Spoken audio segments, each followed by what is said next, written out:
Hey team, welcome back to The Pillars, the podcast of the 363rd ISR Wing. I'm Dr. Jerry, as you know, and with me is Dr. Reed.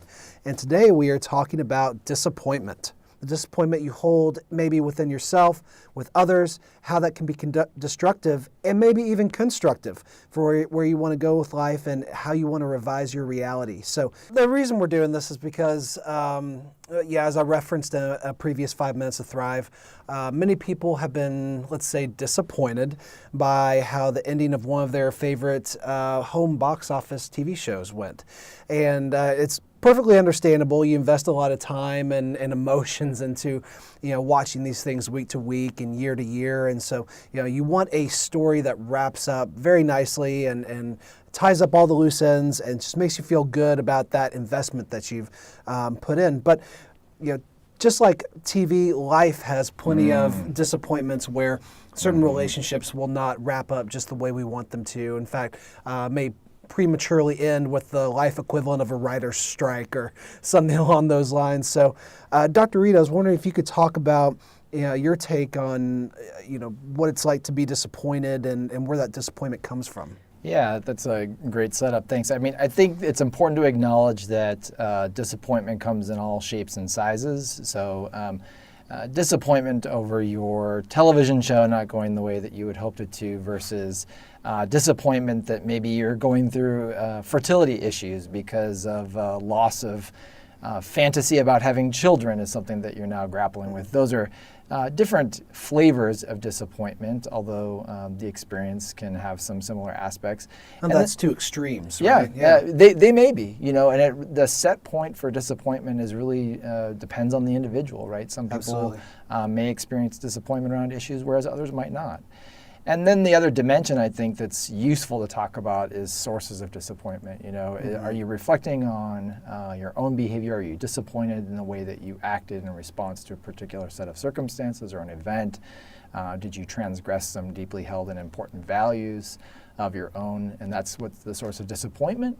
Or are you disappointed in somebody else for some reason? Or are you just disappointed in circumstances that may or may not be in your control? Okay. That's a really good point you make because there is this, I don't want to call it a necessarily dichotomy, but a difference in terms of being disappointed in ourselves versus being disappointed in others.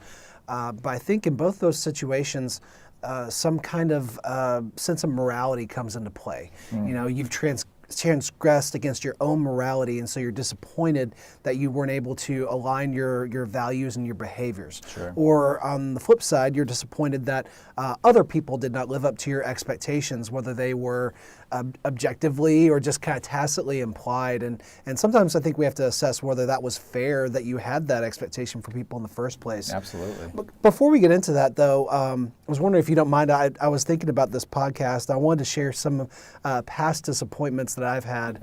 Oh, yeah. Both disappointment that I had in myself and disappointment I had in others, and then how I responded to that. Yeah. In not so helpful ways. Sounds good. Okay. As long as you don't make me share. I have disappointments going back to this morning. if we need some really recent examples that are top of mind, I can pull those out too. But yeah, why don't you? Well, we'll make you discomfort or uncomfortable in another podcast. But the first thing that popped to mind, strangely enough, was when I was in high school. I was a freshman in high school. It was my first semester, and I was just taking the normal U.S. history course, and our GPA was calculated based on semesters. So at the end of the semester, you got a grade, and that's what factored into your GPA. And so at the end of the semester, I thought I'd done really well in the course, just enough to get an A, and it turns out I had an 89.4. You needed an 89.5 to round up to an A, and so I went to the teacher, and I asked if there's anything I could do, to bring up that grade just 1/10 of a point so I could get an A in the class. And I mean, we're talking about the difference between, one missed question on a homework assignment. Over the entire semester, right? Yeah. To reflect my entire work over the whole semester. And you know what she said to me? She said, well, you're just going to have to try harder next semester. Wow. Ouch.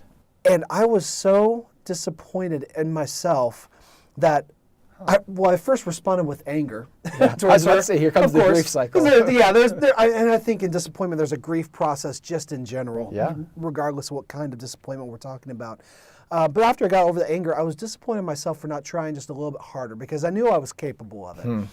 And so what I decided to do, which was not so helpful, was for the rest of that year and on well into my sophomore year of high school, I went into what I would call destructive academic behavior. Wow. Where I just... Say more. I just did not care. I lost all my motivation. I wouldn't complete homework assignments. I wouldn't study for tests. I wouldn't do readings. I would just kind of do what I had to get by. And my GPA clearly suffered. And then in junior year, I realized, oh, I want to go to college. And I probably need to get my GPA up. And so that's when I started to actually divest my energies in a worthwhile fashion. But because of that one experience, I let that disappointment with myself reside within me for an entire year and a half and suffered negatively academically because of that. But I still went to a good college. Somehow they let me in, and I still graduated. So things kind of worked out, and I was able to make up for that. But imagine if I hadn't had that insight. I imagine that's a story that probably resonates with a lot of folks. Maybe the circumstances are different, but how many of us have really applied ourselves, put forward a lot of effort, and due to circumstances that were maybe in our control, but perhaps out of our control, we didn't get the result that we wanted. And we imagined the worst was going to happen as a result, and maybe went into some kind of reactive spiral. And it took us a while to pull out and realize, all right, hey, I'm not living according to my values. I'm not living according to what's important to me. Giving up in this way is not going to get me ultimately what I want. Absolutely. And the first correlate I think of is getting a bad EPR. Sure. Or not getting the promotion statement that you thought you deserved based on the work you put in. Or getting one you feel like you did deserve, but knowing that you might have been able to do better and have gotten a must promote or something like that. Yeah. Or just not testing well or feeling like you could have tested better to make to promote to the next grade. Things like that. I think there's a corollary there to where we can internalize that anger and that disappointment, and it can really be destructive. Yeah, I kind of said a little bit about my own personal experience with disappointment early on in the episode. We had been married for a few years, and we're looking to start a family, and it just wasn't going our way, so to speak. And that was despite our best efforts, if I can say that kind of tongue-in-cheek. Tongue-in-cheek. And through lots of medical intervention, eventually things kind of got going, but there was a period where we just were experiencing this loss of fantasy, right? And we were experiencing this grief and all of these assumptions or expectations we had about our ability to start a family at will. It just wasn't coming true. And we grappled with the disappointment of that. We went through our own grief cycle. There was times when we were just very angry at really not ourselves. We sort of pegged ourselves as victims in all this, but we were angry at other people for not expressing the right kind of empathy, and we got stuck there for a little while. Yeah. And these things tend to have a life cycle. I think they tend to work themselves out spontaneously over time. But that's not to say that we didn't wade through some real thick grief at times because of that disappointment. And I think whether it's academic or something like what I'm talking about, people are well acquainted with the grief or the emotion of disappointment.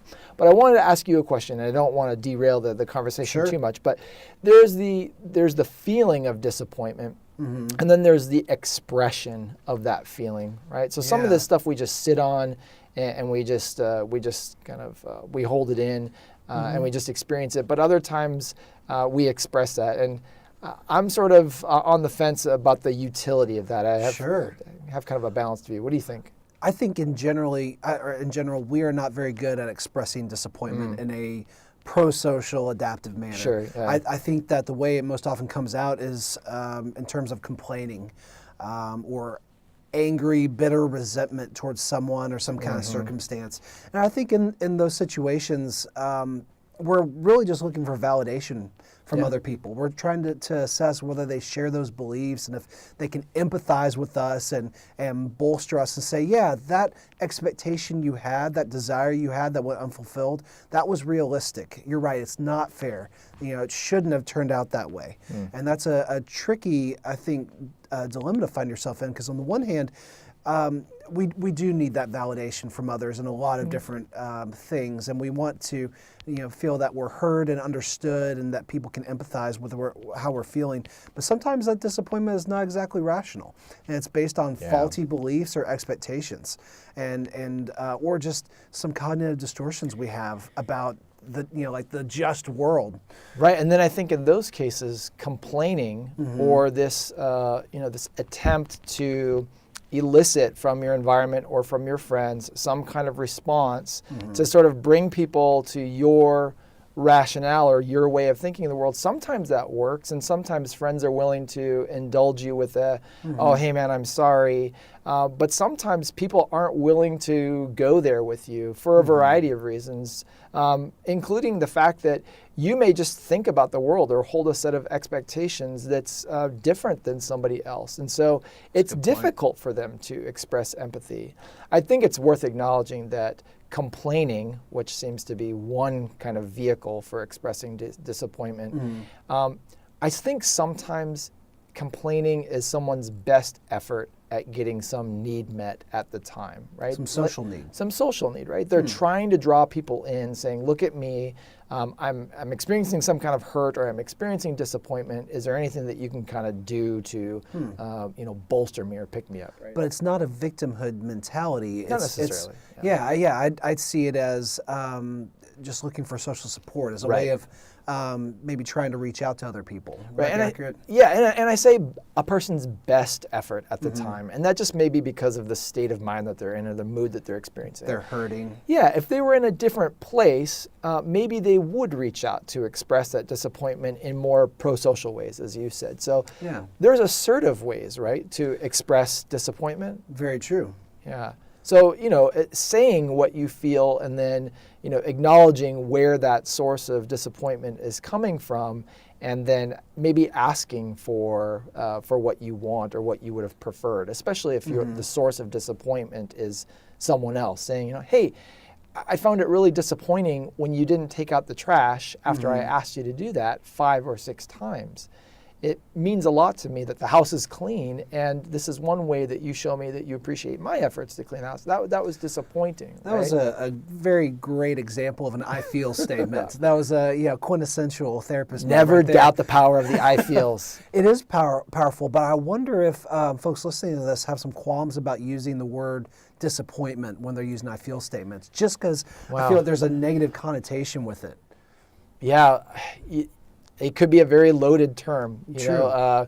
If you dealt with, I go back to childhood when I hear that. I feel disappointed. I think a lot of us do. Yeah, and for some of us, just hearing those words from our parents, I'm disappointed in you. Like, oh my God, that cuts like nothing else. Yeah. Like my parents rather berate me or yell at me for not picking up my room than say the D word. Yeah, because it conveys that you lost esteem in their eyes. Yeah. That they had a certain expectation or value of you, and you have diminished that perception in their eyes on the basis of your actions, and that hurts. Right. So caution to the individual who is considering expressing disappointment. I would say, go about it very intentionally. What is it that you're trying to gain by doing this? Sure. Is it getting that social support that you're looking for? And if that's the case, are there better ways of doing it than maybe just out and out complaining?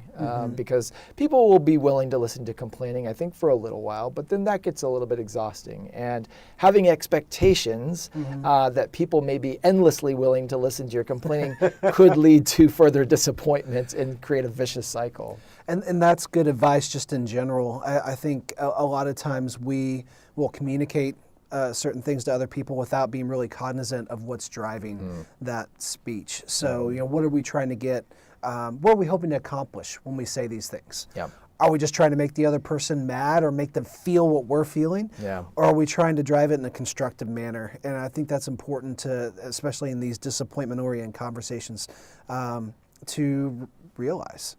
You know, I want to take it back to what you kind of said at the outset of the podcast. You were talking about the role of expectations in this, and you used the word or the term worldview. And I wanted to see if we could talk for a little bit about what the source of disappointment or where that comes from, and if there isn't some way to head this off before it mushrooms into something big. Thank you for bringing us back. I appreciate that. I think some of it goes back to our innate beliefs, just how we believe the world and people in general work, but also shaped by virtue of our experiences.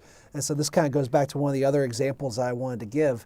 Many years ago, my middle sister graduated from college, and my parents had us all go to this big, fancy dinner to commemorate that event. And it was, just holy smokes, one of the fanciest dinners that I've ever been to. And we're talking 7 and 11 course, meals. And it's almost lunch, Jerry. Oh, yeah, I know. I'm just so extravagant, and I couldn't believe that this is what we're experiencing. And so I'm witnessing this, I'm experiencing this, and I'm thinking, wow, this is what they did for my sister's college graduation. I'm finishing up my PhD. How much more significant an event is that? Shouldn't I have something that's at least on the same level, or maybe even more extravagant? So this expectation in my mind starts to build and grow. And I'm fully falling into this trap, and I think you know where this is going. So on the night after my graduation, I've just finished 5 years of grad school, preceded by 4 years of undergrad. I've been in college for almost an entire decade of my life, and this is the culmination of so much toil and work over the course of this time.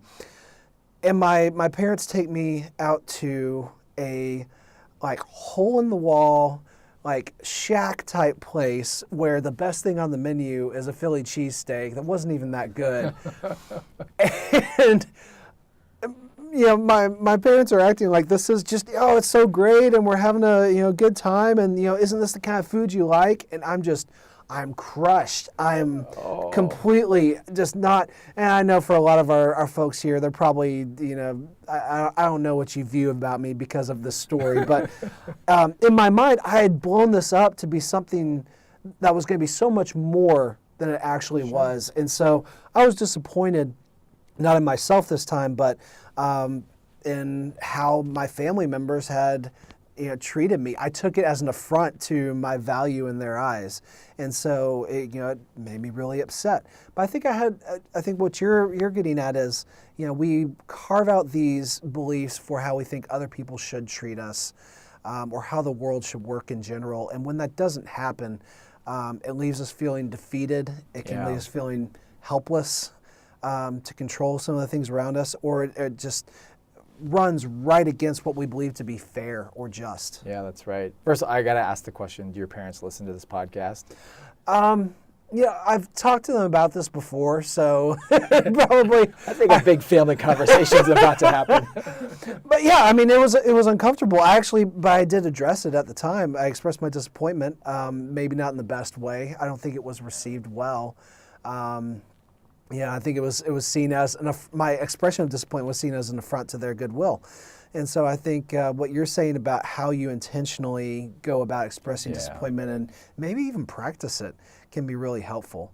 And I think there's a lot of practicing, to use that word, that you can do ahead of time. There's a lot of preparation, maybe is a better word, because I think that it's worth examining what attitudes and values and beliefs that you hold that may be driving some of the disappointment that you experience. You always have the choice to express disappointment. No one can take that away from you.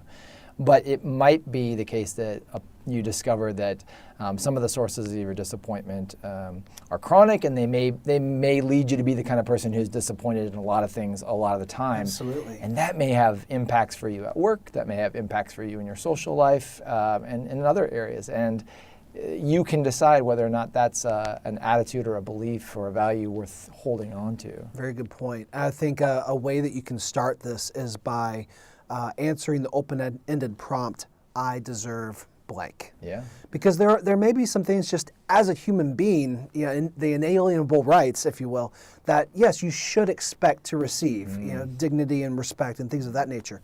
But if you at the same time say, I deserve to have a 100K job right when I get out of the military, or right when I graduate out of high school, that may be an unrealistic belief, or it may not. But I think you need to evaluate, is this a realistic expectation that I hold, or am I just setting myself up for inevitable failure and disappointment? Yeah, absolutely. I think the other thing, the question I find myself asking myself when I'm confronted with whether or not to feel disappointment, I'll ask myself, is this a matter of preference or is this a matter of principle? Right? And if it's a matter of preference, like I'd like things to go one way versus another, but I wouldn't be crushed if it did, then my disappointment sort of fizzles away and I can kind of move on. If it's more of a matter of principle, it may mean it's going to be more of a sticking point for me, and it may require a little bit more critical thinking about how I want to proceed. But I think right off the top, if I can say, hey, I prefer red, but you really like blue, that's not so important to me. I'm going to go with blue and just let the disappointment roll off my back. But I think where people run into trouble is when they hold this belief that things must be a certain way, or I can't possibly be happy or successful or achieve my goals, right? And Albert Ellis, right? He's sort of the father of what's called rational emotive behavior therapy. He came up with this term musturbating. Musturbating is this idea that there's this kind of how would you describe it? It's just maintaining this and perseverating with this idea that things have to be a certain way. I have to get my way all the time, or I simply can't be X, right? And you can see how that could really wreak havoc in relationships. He also coined the phrase, I think, shoulding on yourself. And again, that's about holding expectations of yourself and others.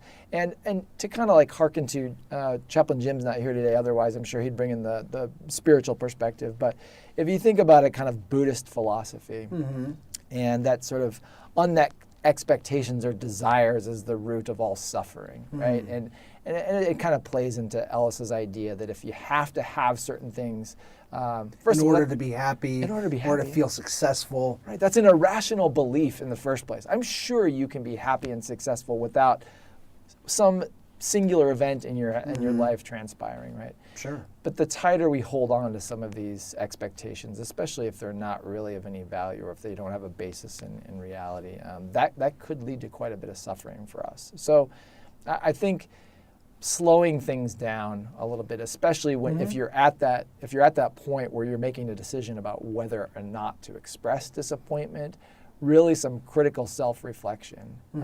Will life go on after this if I don't get X, Y, or Z? And if that's the case, then maybe you can stomach it. Yeah. Well, life will go on. It's whether it goes on without you or not. And you're almost touching into the Stoic philosophy. Yeah. It is what it is. It happened, it is, and it's your choice to live in it or to move on and pursue other things. Yeah. And I really like the idea of just indulge yourself in the grief process. If you absolutely are just crushed by this disappointment, grieve, use it as a learning opportunity to assess some of these things that you discussed. Do I have realistic beliefs, and might I need to rectify some of these to keep this from being a recurrent pattern in my life? And then move on. Find another target to divest your energy or your emotional, temporal, financial resources. Something that maybe will better set you up for what you're hoping to get out of that experience.